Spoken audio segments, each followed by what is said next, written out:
A warm welcome to all students.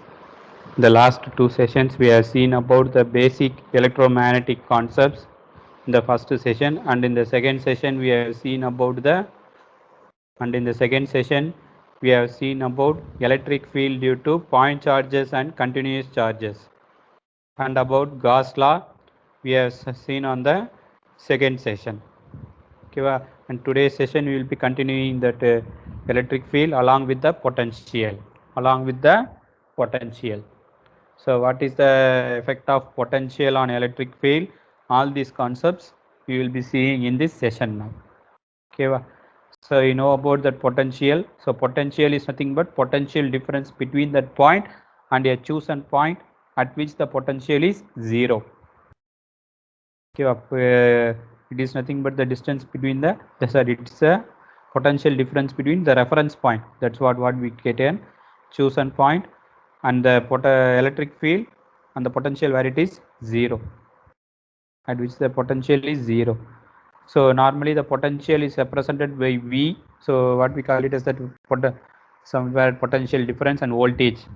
The unit of potential it will be volt, and it is a scalar field, and it will be the scalar field. And the relation between electric field and potential. We can have the relation between electric field and potential. Okay, so you will be having a normal form of electric field. You will be having as E equal to Q by 4 pi epsilon R square. The last session we have seen about that electric field. E equal to Q by 4 pi epsilon R square. Electric field equal to Q by 4 pi epsilon R square. And the potential and electric field can be represented as potential equal to electric field into distance. It is V equal to what you will be having electric field into distance. Distance is D there. Here you will be having R. Okay, so V equal to E into R. That's what you will be having. If you substitute in that equation, E value, what you will be getting there? Already E equal to Q by 4 pi epsilon R square. So already there one R we are having there. So both the thing will be getting, so one R will be getting cancelled. So V equal to Q by 4 pi epsilon R. V equal to Q by 4 pi epsilon R. So this is the value what will be having it for potential. Formula for potential. Okay, V equal to Q by 4 pi epsilon R. Always remember that potential is directly proportional to charge and inversely proportional to distance. Not square of the distance, only distance. Whereas electric field is inversely proportional to square of the distance. Whereas potential is inversely proportional to distance only. So this and all the gate point of view, they will be asking you in 1 mark or the 2 marks part. Okay, clearly see about this. So with the formula, they can ask more number of 1 marks with the 2 marks. Okay,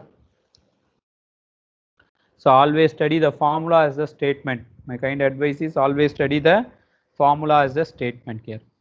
So here we have the model problem where we have to find the potential. So we have 2 point charges.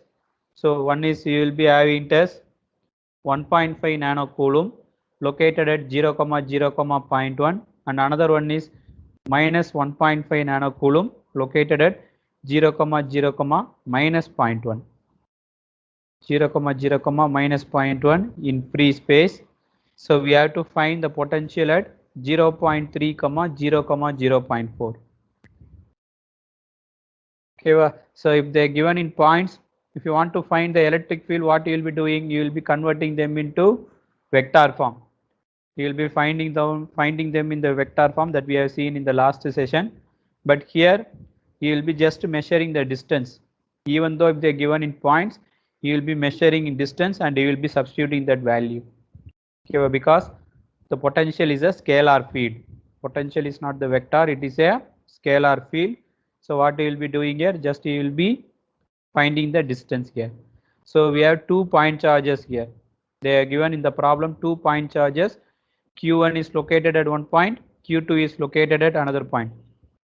Okay, so we have to find out the potential at V at 0.3, 0, 0.4. So potential V at the point of 0.3, 0, 0.4. So because of Q1, you will be getting one potential. Because of Q2, you will be getting another potential. If you add both the potential, then that will be the total potential. Okay, very simple thing. If you add both the potential, then it will be the total potential. So V1 equal to, you will be having Q1 by 4 pi epsilon R1. Q1 divided by 4 pi epsilon R1. Okay, as I told, we will not be doing for AR1 because potential is a scalar field. So you know about Q1, okay, we know about 4 pi epsilon, all these things you know, but you don't know about R1.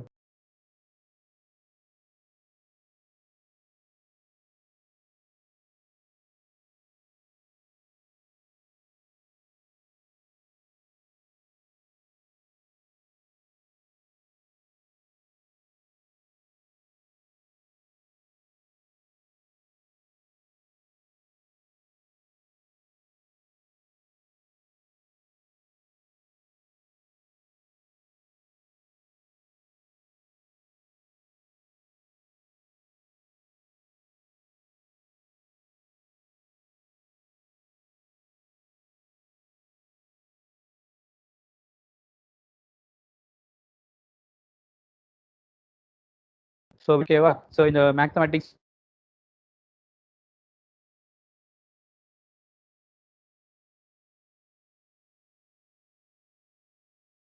you will be having potential V1 and you will be having that potential V2 there. So we want to find out potential V1 and we have to find out potential V2 there. Okay, so V1 equal to, so in the mathematics you might have studied about that concept. So that a distance equal to root of x2 minus x1 whole square plus y2 minus y1 whole square plus z2 minus z1 whole square. That same concept you will be applying here. If they have given the points, 2 points, and if they ask to find the distance, so how you will be finding out? You will be using the whole root of x2 minus x1 whole square plus y2 minus y1 whole square plus z2 minus z1 whole square. So that same concept we are applying here. So we will be applying to find out R1 there. So you will be applying to find out R1. That's what you will be having there. So we will be finding out V1 here. Then V2 equal to, similarly V2 equal to Q2 divided by 4 pi epsilon R2. Q2 equal to V2 equal to Q2 by 4 pi epsilon R2. Okay, for R2 also we have to find out the same thing here. To find out R2 also, from the charge Q2 we have to take the point. Then the potential point we have to go for the same root of x2 minus x1 whole square plus y2 minus y1 whole square plus z2 minus z1 whole square. So that concept we have to take and we have to find out V2 there. We have to find out V2. Then the addition of V1 and V2. So V1 we are getting it as 32.14 and V2 we are getting it as minus 23.15 since Q2 is of negative charge. Since Q2 is of negative charge, we are getting it as V equal to minus 23.15, V2 equal to. So V equal to what you will be having? 8.90 volt. So V equal to what you will be having, that as 8.90 volt there. So this is the relation between electric field and potential. Okay, well, we can relate the electric field and potential in various manners. So this is one of the normal relation is E equal to V into R. That is one point. If it is a normal one, if they are given in terms of that equations or in the vector form, the electric field is given in the vector form, and then how we can find the potential. Similarly, we can potential the scalar, how we have to find out the electric field with the vector equations. So E equal to minus dou by dou x of Ax plus dou by dou y of Ay plus dou by dou z of Az into V. That is E equal to minus del V. Okay, well, what is del V? Gradient. The last two sessions before we have seen about gradient, divergence and curl. Okay, well, so electric field and potential will be related by this one. So that only I had told, even though in the GATE syllabus they are not given about that separately divergence, gradient and curl, we have to see it separately because that parameters will be used here. Okay, so you'll be having that electric field equal to minus del V. That is negative gradient of potential is called what we call it as electric field. Negative gradient of potential is what we call it as electric field. Negative gradient of potential. Negative gradient of potential. This also can ask in the GATE questions. Electric field is gradient of potential. Actually, it is negative gradient of potential. Electric field is negative gradient of potential. What we call it as electric field. Okay, well, in the problem they will be giving you potential, asking you to calculate electric field. We have to use the gradient formula. We have to use the gradient formula. So that model problem you can see here. V equal to 120 sin theta by r square in free space. Find the electric field intensity at the point r equal to 3, theta equal to 60 degree, and phi equal to 25 degree. That what they are given. Okay, we have to find out V at that point also. So we have to find out electric field at that point, and we also have to find out what is the V potential at that point. So what is the relation between electric field and potential? Just now I had told you electric field equal to E equal to minus del V. E equal to what we will be having? Minus del V. So first we have to find out del V. First we have to find out del V, that is gradient of potential. First we have to find out del V, that is gradient of potential. After that, if you substitute minus sign, that will be electric field. That will be electric field. So V equal to 120 sin theta by r square. They are given in terms of r, theta and phi. It corresponds to spherical coordinate system. It corresponds to what system? Spherical coordinate system. So for spherical coordinate system, what will be the formula for del V? That first we have to analyze. For spherical coordinate system, what will be the formula for del V? So del V equal to dou V by dou R into AR plus 1 by R dou V by dou theta into A theta plus 1 by R sin theta dou V by dou phi into A phi. Okay, so del V equal to dou V by dou R into AR plus 1 by R dou V by dou theta into A theta plus 1 by R sin theta dou V by dou phi into A phi. Okay, so this one we have to do. So first we have to differentiate with respect to R. Then we have to differentiate with respect to theta. Then later on we have to differentiate with respect to phi, and we have to cancel out all the like parameters and all these things. That's what they have done here. Then finally minus del V, what they are getting it as, they have substituted theta value and R value here. So phi is they have not obtained the phi value. They have substituted theta value and R value. So they get minus del V equal to 7.69 A theta minus 2.22 A theta. 7.69 AR minus 2.22 A theta. So E equal to minus del V. Electric field equal to minus del V. What you will be having there? So minus del V answer is nothing but E there. So the root of, that's what you have substituted. So from the E vector, if you want to find the modulus, what you have to do? You have to take the root and we have to individually square and add that one. So that's what they have done there. So the answer what they are getting it as 7.98 volt per meter. That is approximately 8. Okay, then second subdivision for the question itself, straight away we can to substitute the points. Voltage of 3, 60 degree, 25. So 120 into sin 60 by 3 square. That's what you will be getting the potential there. Okay, so the next one, if they are given as a show that the electric field is irrotational and find its scalar potential. So in the last problem, they are given potential and you have find out the electric field. And in this problem, what they are given is, they are given electric field. We have to find out the potential. We have to find out the potential. Here actually they are given with two cases. First case, we have to prove, we have to show whether that we have to prove that the given vector is irrotational. So what is the condition for irrotational?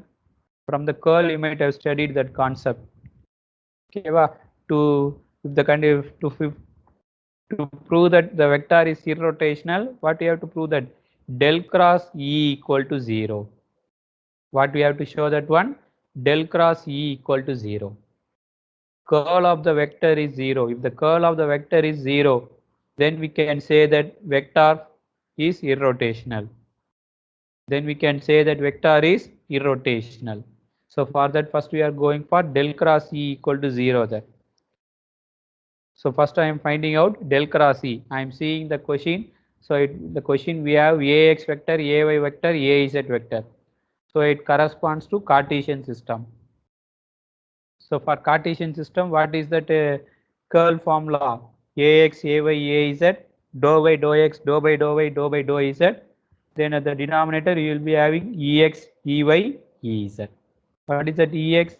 That parameter you will be having it as 6xy plus z square, then Ey 3x square minus z, then the next one 3x z square minus y, Ez. Okay, I have to apply that one. That is a determinant. As I told, it's not the matrix, it's a determinant. So for the determinant, we have to take the del cross E value. So we have to find out that one. So answer finally they are getting it as 0. So hence it is proved that the given vector is irrotational. Then we have to find out the scalar potential. What we have to find out? We have to find out the scalar potential. Scalar potential is nothing but V. Scalar potential is nothing but what you will be having it as V. Okay, so if you want to find out V, what will be the formula? V equal to minus integral E dot dl. V equal to what you will be having? Minus integral E dot dl. Okay, if V is given, we can find out E equal to minus del V. Similarly, if electric field is given, we have to use the formula V equal to minus integral E dot dl. Minus integral E dot dl. So V equal to minus integral of E value dot dl value. Since it corresponds to, we can see it clearly here. Since it corresponds to dl corresponds to what system? Cartesian system. So for Cartesian system, what is the dl formula?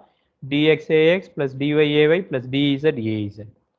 So substitute that value there, take the dot product, then you will be obtaining V value there. Then we have to take the, after the dot product, we have to go for integration. So that is, we want to go for no need of limits here. Just V value you will be getting in term of scalar here.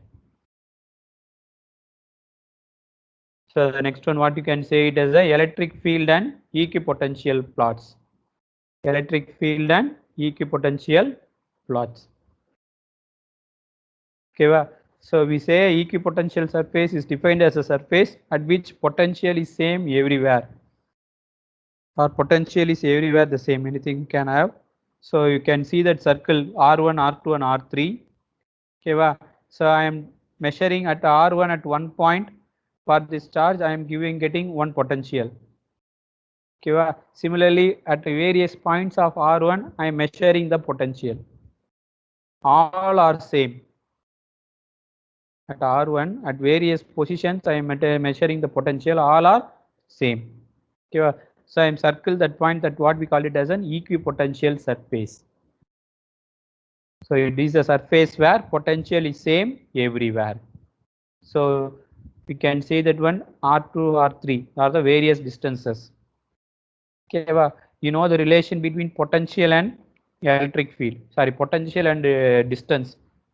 Potential is inversely proportional to distance.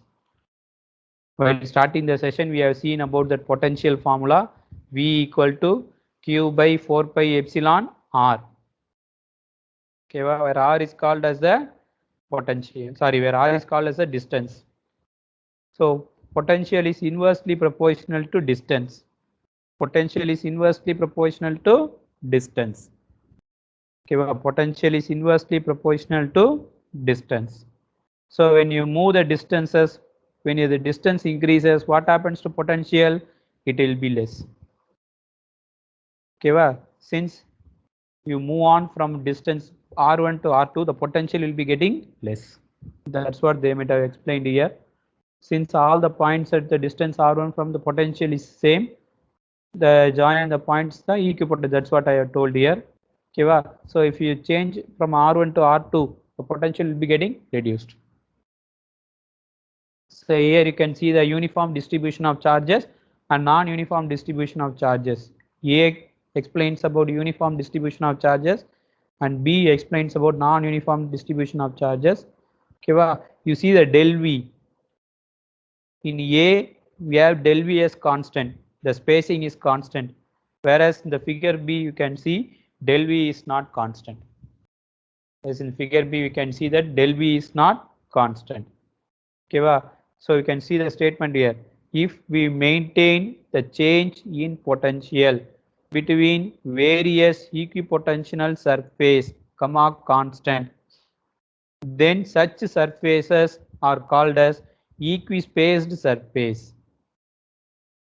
Okay, if we maintain the change in potential between various equipotential surfaces, constant. Okay, so if you maintain the change del V is constant, if del V is change in potential, that what we call it as del V. If del V is constant over the period for the various changes, then we can say that space is called equispaced surface. Equispaced surface. So this and all they will be definitely asking you. So that one what we call it as equispaced surface. Equispaced surface. Then about that utilization factor. Okay, so there you can see it as an utilization factor. It's nothing but the ratio of mean electric field to maximum electric field. Mean electric field to maximum electric field. Okay, so you know about that uniform field and non-uniform field. So when electric field is constant at every point, we call it as an uniform field. So electric field is not constant, then we can say it as a non-uniform field. So that example, what they can call it as in a parallel plate capacitor, we are assuming that flow of electric field is uniform, whereas electric field due to point charge, it is a non-uniform field.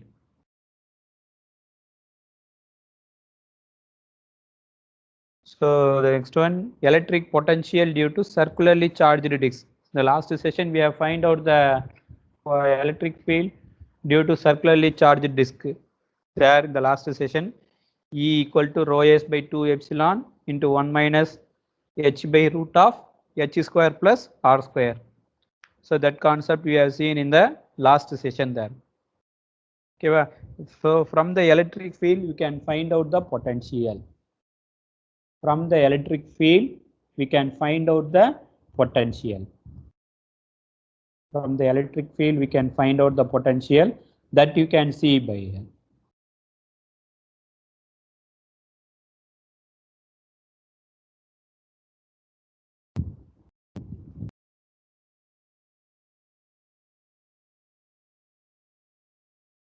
So hold on a moment.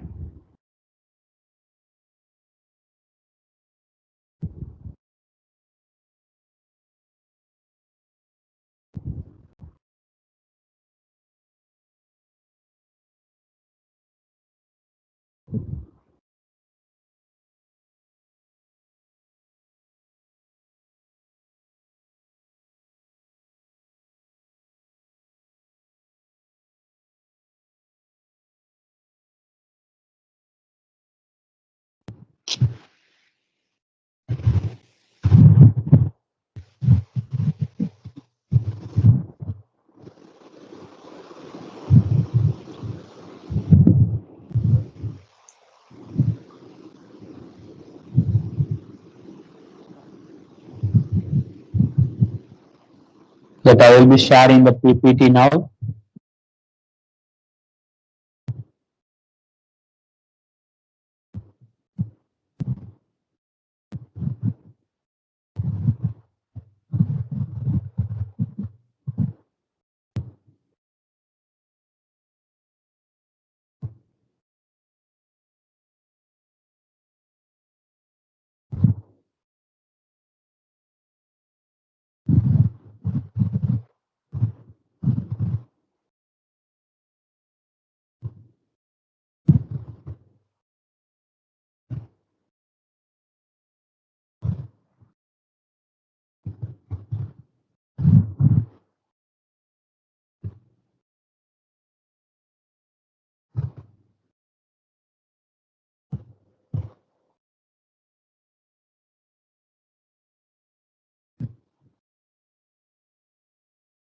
So we are seeing about potential and electric field. Okay, va?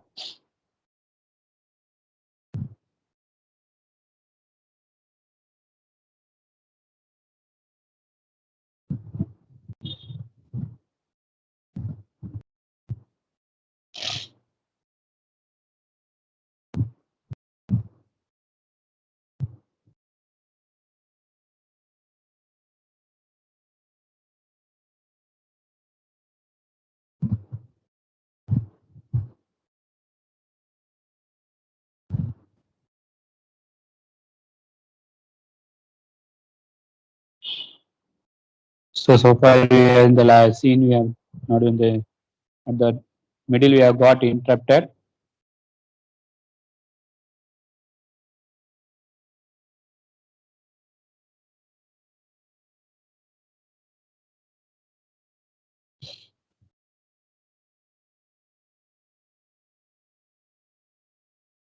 So we are seeing about that electric potential due to circularly charged disk. Yeah, electric potential due to circularly charged disk.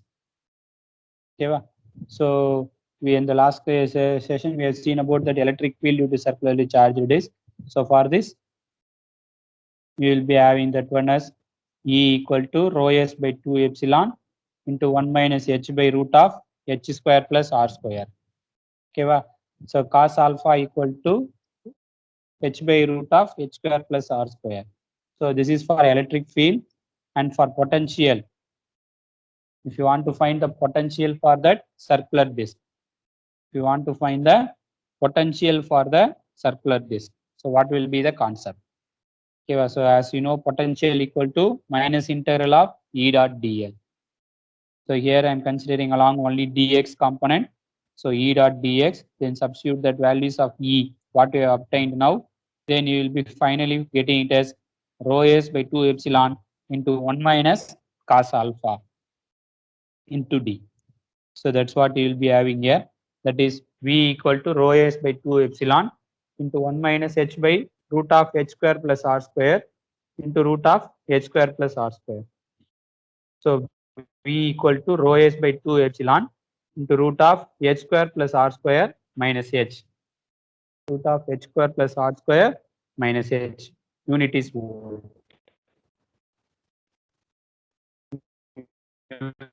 Unit is okay. So this is the scalar product. What will be getting it as unit as volt.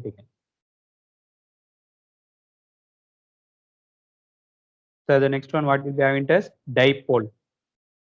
Okay, so what is a dipole? Okay, two equal and opposite charges separated by a small distance. What we call it as a dipole. If you have plus q and minus q, if you have two equal and opposite charges separated by a small distance, what we call it as dipole. Okay, so the product of charge and spacing. The product of charge and spacing is what we call it as dipole moment. Product of charge and spacing is what we call it as dipole moment. Okay, so q and minus q, separated by the small distance d, that what we call it as dipole. Okay, so m equal to q into d. Dipole moment m equal to q into d. Okay, so we can also find out what is the potential due to dipole. because of potential, because of dipole, what will be the potential? Okay, well, that also we can find out. So that only you can have with this diagrammatic part here. We can see that we have two charges q1 minus q. It is separated by the distance d. So at the point P, we have to find out the potential because of this dipole. Because of this dipole, what will be the potential at the point P? Okay, va? So it will be equally distances at the half d by 2 and d by 2. So what you will be getting it as potential equal to m cos theta by 4 pi epsilon d square or r square. Okay, va? V equal to m cos theta divided by 4 pi epsilon r square. So that above equations clearly show that one potential is directly proportional to dipole moment and inversely proportional to square of the distance. Okay, potential is directly proportional to dipole moment and inversely proportional to square of the distance. Okay, m cos theta divided by 4 pi epsilon r square. So that distance is what we have been as r square. M is nothing but dipole moment. So this and all they will be asking you in 1 mark. So the potential due to dipole is directly proportional to dipole moment and inversely proportional to square of the distance. Inversely proportional to square of the distance. That what you'll be having there. So we can say the field as a conservative field. Can say the field as a conservative field. Okay, if the potential is 0. Okay, that is no work done in moving a point charge from static electric field. Okay, so we can say field as a conservative field when there is no work done. So if there is no work done, what happens? Potential will be 0. So we know the formula, general formula, V equal to minus integral E dot dl. V equal to minus integral E dot dl. So in that one, what will be having there? V equal to 0. If I substitute V equal to 0, what happens? Closed integral of E dot dl equal to 0. Okay, so in the exam point of view, they will be asking you, so given E vector equal to, check whether the field is conservative, or they will be given as the electric field equal to 2x ay, 2x ax vector plus 2y ay vector. Check whether the field is conservative. So we have to utilize this formula. To find the conservative, what is the formula? Closed integral of E dot dl equal to 0. We have to take the dot product V vector with the dl and we have to take the integral. If the final answer we are getting it as 0, then we can say that vector is conservative. Then we can say that vector is conservative. And your basic concept about the current and current density, you know about this one. So I equal to dq by dt. I equal to dq by dt. Rate of flow of charges, what will be having as current. So I equal to dq by dt. Unit of current is amperes and current density, current per area. Current density, what will be having as current per area. Current density, what will be having as current per area there. Okay, so the product of current and current product of sorry, the ratio of current to area, what will be having as current density. Unit of current density is ampere per meter square. Ampere per meter square. So it will be represented as J. So equal to J integral of J equal to dA by ds. So from that, what you can have?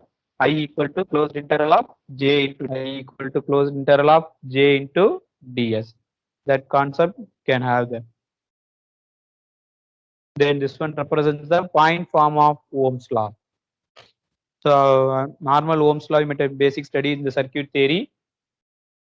Potential equal to the V equal to product of current into resistance.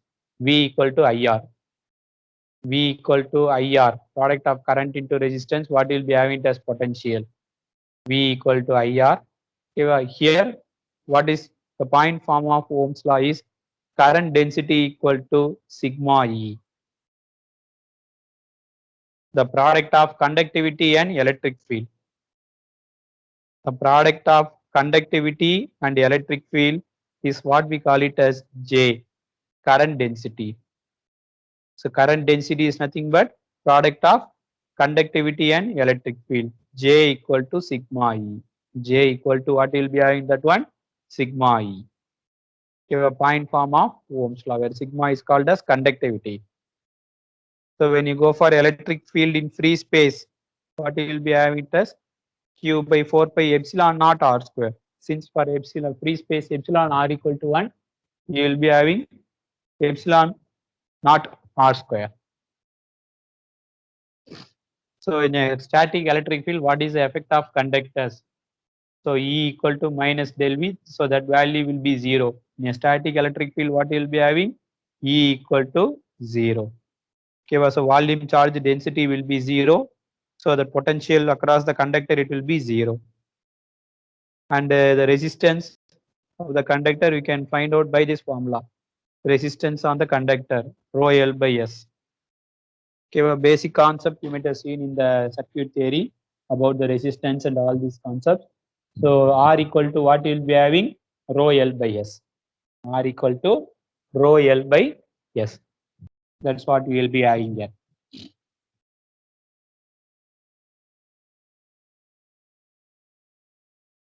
Then next one, dielectrics in static electric field and polarization.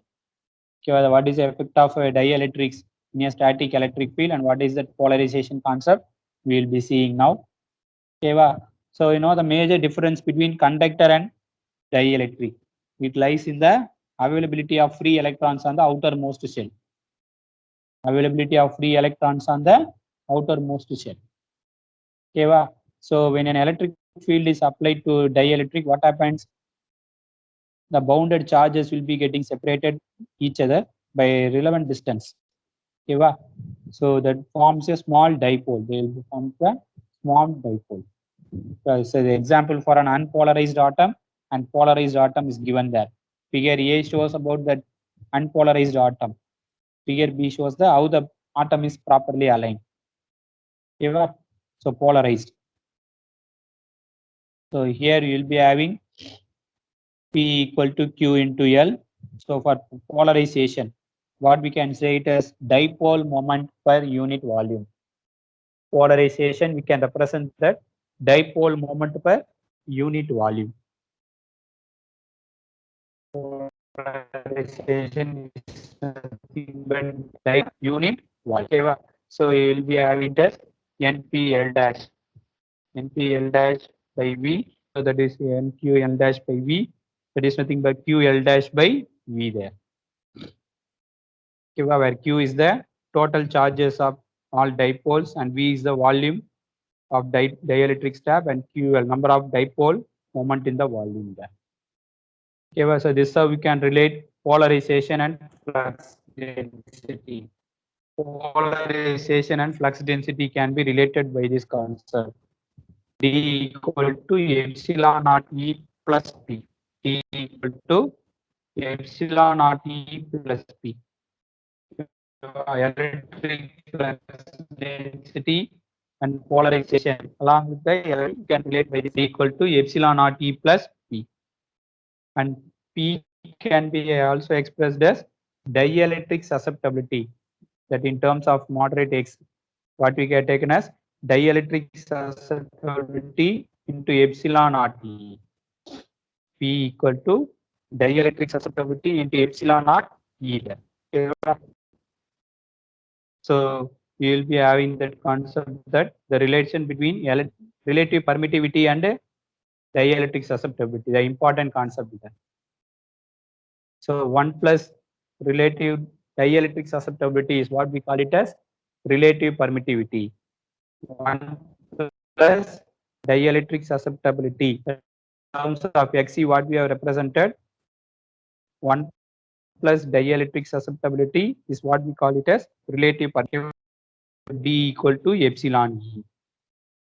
And a model problem relating with all these things.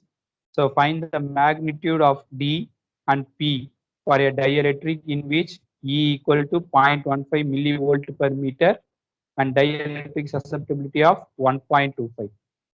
So we want to calculate the magnitude of D and P, where D is called flux density, P we have to for polarization. So as you told here, you can see that one. D equal to epsilon naught epsilon or E. D equal to epsilon naught epsilon or E, but you don't know the epsilon R value. So how you can find out epsilon R relative permittivity? 1 plus dielectric susceptibility. So the dielectric susceptibility value they are given 4.25. So plus 1, if you substitute, you will be getting epsilon R. Okay, so D value epsilon naught epsilon R into E. So D equal to 6.97 into 10 power minus 13 coulomb per meter square. And polarization. So if you go for polarization, it will be dielectric susceptibility into epsilon naught E. Dielectric susceptibility into epsilon naught E there. Okay, so that polarization, what will be substituting it there. Then another model problem, you can see that one. Find the polarization in dielectric material with epsilon R equal to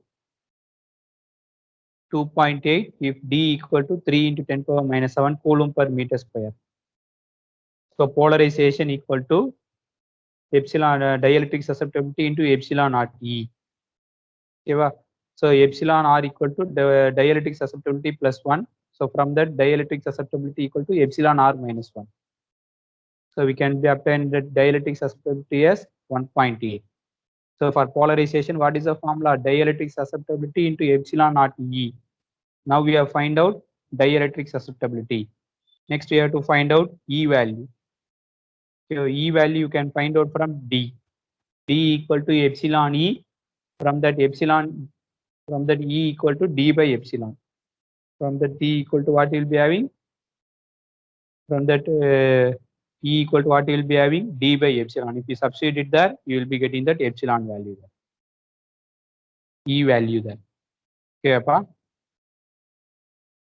So then later on we'll be seeing about these things. So this is the important part. What will be having as dielectric constant and strength.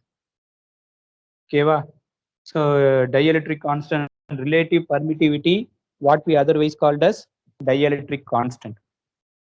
Okay, so dielectric constant or relative permittivity is the ratio of permittivity of the dielectric to the top absolute value, to the top free space. Okay, to the top free space, what will be having? Okay, so dielectric breakdown. So dielectric strength is nothing but the how much the dielectric can tolerate the maximum electric field. I am having a dielectric, I am applying the electric field over dielectric. So how much electric field it can tolerate such that it acts as dielectric. At certain point, it will turn out as a conductor. Okay, that breakdown, what we call it as a dielectric strength. That's was given as a statement there. The maximum electric field that a dielectric can tolerate or withstand without electrical breakdown. That a dielectric can tolerate or break down without or withstand without electrical breakdown. That what we call it as dielectric strength. That what we call it as dielectric strength there. Okay, so mainly that effects depends upon the materials, temperatures, humidity, and amount of time that the field is applied. The dielectric breakdown depends upon these material conditions: nature of material used, temperature, humidity, and the amount of time that the field is applied. Okay, but we have to see about this thing also. Then when you speak about the different dielectrics, what will be having as two dielectrics, multiple electric field in multiple dielectrics you will be having there. Okay, we can say it as linear dielectrics. Okay, when the flux density and field intensity varies linearly, we call that dielectric as linear dielectrics. Okay, flux density and field intensity goes linear, varies linearly, we call it as an linear dielectrics. And about homogeneous dielectric, so for the dielectrics for which epsilon or sigma does not vary, and mostly they will be having at the same points. Mostly they will be having all lie on the same points. Okay, epsilon or sigma, mostly they will be lying on the same points. They will be setting as homogeneous. For non-homogeneous, so when the epsilon is dependent on the space coordinates, when epsilon is dependent on space coordinates, so that is non-homogeneous. If it is does not depends on space coordinates, what we call it as then homogeneous. Then about isotropic dielectrics and anisotropic dielectrics. Isotropic dielectrics and anisotropic dielectrics. Okay, so materials for which D and E flows in the same direction. When flux density and field intensity flows in the same direction, then we can say that dielectrics as the isotropic dielectrics. Okay, whereas anisotropic or non-isotropic, for which flux density, field intensity and polarization are not parallel, and they will be having the collectively having the concept called tensor. You can see in the matrix there. You can see in the matrix there where they will be having the concept called tensor. 9 components: epsilon xx, epsilon xy, epsilon xz. Similarly for y and similarly for z. The 9 components, what we call it as tensor, that you can see here clearly. That 9 components, what we call it as tensor. Yeah. So the boundary condition between perfect dielectrics. I am having 2 dielectrics and I am placing one over another dielectric. One dielectric over another dielectric. So at the interface, that what we call it as boundary. So at the interface of 2 dielectrics, what are the boundary conditions we will be obtaining? So when you place one dielectric over another dielectric, what happens is the tangential component of electric field is continuous across the boundary. So if you place one dielectric over another dielectric, the tangential component of electric field is continuous across the boundary. Across the boundary. Okay, whereas tangential component of flux density is discontinuous. Tangential component of flux density will become as discontinuous. Okay, this is about the condition when you place one dielectric over another dielectric. Okay, so similarly, if you place for normal components, what happens is the normal component of flux density is continuous. Normal component of flux density is continuous, assuming charge free.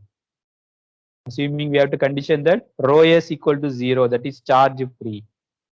So whereas normal component of electric field is discontinuous. Whereas what you will be having, normal component of electric field is discontinuous. So this is the statement regarding boundary conditions. So simply remember, for boundary conditions between dielectric, tangential component of electric field is continuous and normal component of flux density is continuous. That is ET1 equal to ET2 and DN1 equal to DN2. ET1 equal to ET2 and DN1 equal to what you will be having? DN2. So simply remember that concept alone.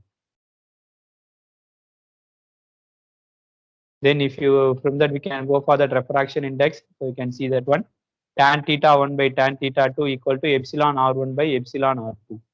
By using that boundary condition, we can find out the law of refraction. That's what we call it as law of refraction. Okay, so if you know what is the incident angle, we can find out the refracted angle. Can find out the refracted angle. Theta 1, what we say it as the incident angle, theta 2 will be the refracted angle, that we can find out there. Okay, so according this problem, we will be seeing in the next session. Okay, so Thank you for the students will be attending the class. Okay, thank you.